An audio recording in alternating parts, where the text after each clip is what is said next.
మీరిప్పుడే 'హరిహర వీరమల్లు' అన్నారు. ఎంతవరకొచ్చింది? 'హరిహర వీరమల్లు' మొన్నే టీజర్ చూశారు అందరూ. అందరూ ఏంటంటే సినిమా జరుగుతుందా? జరగదా? ఎంతవరకు వచ్చింది?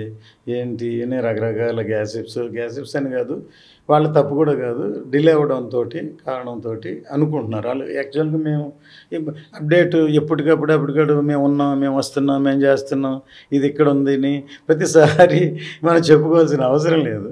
ఫస్ట్ సార్ ఇప్పుడు సోషల్ మీడియాలో రకరకాల ప్రచారాలు జరుగుతున్నాయి కదా! అసలు ఎందుకు ఇంత డిలే? కాదు, ఫస్ట్ ఆఫ్ ఆల్ డిలే అంటే ఇది పెద్ద సినిమా. ఇప్పుడు 'బాహుబలి' ఎన్ని సంవత్సరాలు చేశారు, 'RRR' it is a big film. ఒకటి నెంబర్ 1. అందులో కళ్యాణ్ గారు లాంటి ఆర్టిస్ట్తో చేయడం ఒకటి. ఫస్ట్ 'వకీల్ సాబ్' తోటి 2 సినిమాలు ప్యారలల్‌గా చేద్దాం, షార్ట్ టైంలో అయిపోతుంది, ఆయన క్యారెక్టర్ తక్కువ మొదలుపెట్టి 2 జరుగుతూ వచ్చాయి. తర్వాత ఒక్కదాని మీదే ఉండలేరు కదా, మేము ఉన్నాం. తర్వాత 'భీమ్లా నాయక్' మొదలుపెట్టి 2 ప్యారలల్‌గా అందరూ 2 జరిగాయి. తర్వాత సెకండ్ కరోనాలో ఆయన కరోనా వచ్చింది, చాలా సివియర్గా వచ్చింది. అది రికవర్ అవ్వడానికి టైం పట్టింది. ఆ తర్వాత 2 సినిమాలు ప్యారలల్‌గా చేయలేమని అది ఫినిష్ చేసి ఆ తర్వాత మా షూటింగే చేశారు. దాదాపు ఆయన ఇప్పటికి 85 డేస్ పనిచేశారు ఆయన ఈ సినిమాకి. లేకపోతే మొన్న టీజర్ చూశారు కదా, ఎంత పెద్ద సీన్ టీజర్.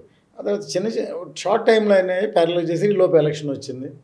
ఫస్ట్ ఎలక్షన్ అయిపోయిన తర్వాత ఇప్పుడు ఆఫ్టర్ ఎలక్షన్ రిజల్ట్ తర్వాత ఇంకా maximum 25 days, 22 days, 25 days part 1 అయిపోతుంది. అంటే పవన్ కళ్యాణ్ గారు ఇంకో 25 డేస్ చేస్తే పార్ట్ 1 అయిపోద్ది. సో 2 పార్ట్లు కాబట్టి మిగతా పార్ట్ 2 కూడా ముందు పార్ట్ 1 రిలీజ్ చేశాక తర్వాత కదా అది. సో 25 డేస్ చేస్తే అయిపోతుంది. రిజల్ట్ అయిన తర్వాత ప్రిపేర్గా ఉన్నాం. ఆయన ఎప్పుడు చెప్తే అప్పుడు మొదలుపెట్టి ఫినిష్ చేస్తాం. బహుశా పోస్ట్ ప్రొడక్షన్ చేసి బై అక్టోబర్ ఆ టైంలో రిలీజ్ చేస్తాం. సో ఇది ఆల్రెడీ మొన్న చూసినప్పటికే తెలిసింది సినిమా ఎలా ఉంటుందని. అప్పుడు దాకా ఎవరికి తెలియదు. అంటే ఫస్ట్ ఇప్పటికే చాలా మెటీరియల్ ఇచ్చాం మేము. ఫస్ట్ మోషన్ పోస్టర్ రిలీజ్ చేసాం, తర్వాత కుస్తీ మీద ఒక గ్లింప్స్ చేసాం, తర్వాత అప్పుడప్పుడు షూటింగ్లో జరుగుతున్న విజువల్స్ చిన్న ఆయన ప్రాక్టీస్ అన్ని షార్ట్లు వేస్తున్నాం. ఇప్పుడు ఒక పెద్ద టీజర్ రిలీజ్ చేసాం. ఇప్పుడు మొత్తం సినిమా అంతా చూపించేయలేం కదా. ఇది ఇంత చూపించామంటే టీజర్లోనే అప్పుడు సినిమా ఎంత ఉంటుంది అనేది అర్థం చేసుకోగలరు. సార్, క్రియేటివ్ డిఫరెన్సెస్ వల్ల డైరెక్టర్ గారు తప్పుకున్నారనేది బాగా ప్రచారంలో ఉంది. ఇందులో వాస్తవం ఎంత? కాదు, ఇప్పుడు ఆయన కానీ మేము కానీ డిఫరెన్స్లు ఆయన తప్పుకున్నారని కానీ మేము కానీ ఎవరేం చెప్పలేదు, బయట వాళ్ళు అనుకుంటున్నారు. ఇప్పుడు టైం అందరు మీరే చెప్పారు చాలా టైం పట్టిందని. సరే, ఆయనకి కమిట్మెంట్ ఉంది కాబట్టి ఇప్పుడు సినిమా చేస్తున్నారు ఆయన. అందువల్ల ఆయనే చెప్పారు, ఆయన ఇష్టంతో. సరే, మీ సన్ జ్యోతికి కూడా తను స్క్రిప్ట్ తెలుసు, అన్నీ తెలుసు, తను డైరెక్టర్. ఇప్పుడు అందరికీ ఉన్న జరుగుబాటు కావాలి కదా, న్యాయం అదే. సో అందుకని హీరో గారు కూడా తెలుసు. చాలా ఒక్కోసారి ఒక సినిమాకి 3 డైరెక్టర్, హాలీవుడ్లోనే 3 డైరెక్టర్, 4 డైరెక్టర్లు తప్పుకోవడం, తోసేయడం ఏం లేదు. 3-4 డైరెక్టర్లు కూడా చేస్తారు. అంటే మీరు ఎటు ఉంటారు కదా.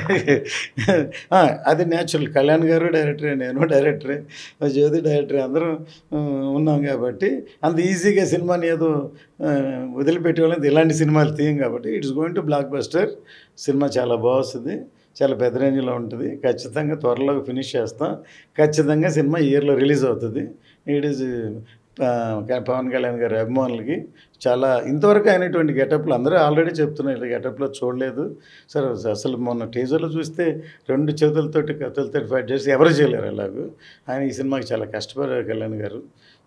ఒక క్లైమాక్స్ సీక్వెన్సే దాదాపు ఒక సీక్వెన్స్ 50-60 రోజులు చేశాం. సో దాన్ని బట్టి సినిమా ఈ రేంజ్లో ఉంటుందని అర్థమవుతుంది. అవును, ఇందులో కళ్యాణ్ గారిది సింగిల్ రోలా, డ్యూయల్ రోలా? మీకు ఆ డౌట్ ఎందుకు వచ్చింది? అనిపించింది అందుకే. అంటే 2 పార్ట్లు అనగానే ఒక డౌట్ వచ్చింది, అందుకని. డబుల్ రోల్ కాదు, సింగిల్ రోలే. ఇక్కడ వరకు ఒక జర్నీ అవుతుంది, అక్కడి నుంచి ఇంకో జర్నీ ఉంటుంది, అంతే కదా. ఓకే సార్, మీరు అన్నట్టే 'హరిహర వీరమల్లు' డెఫినెట్గా టీజర్ చూసిన తర్వాత ఫ్యాన్స్కి కూడా మంచి పునకాలు వచ్చినాయి, మంచి హిట్ అవ్వాలని కోరుకుంటున్నా.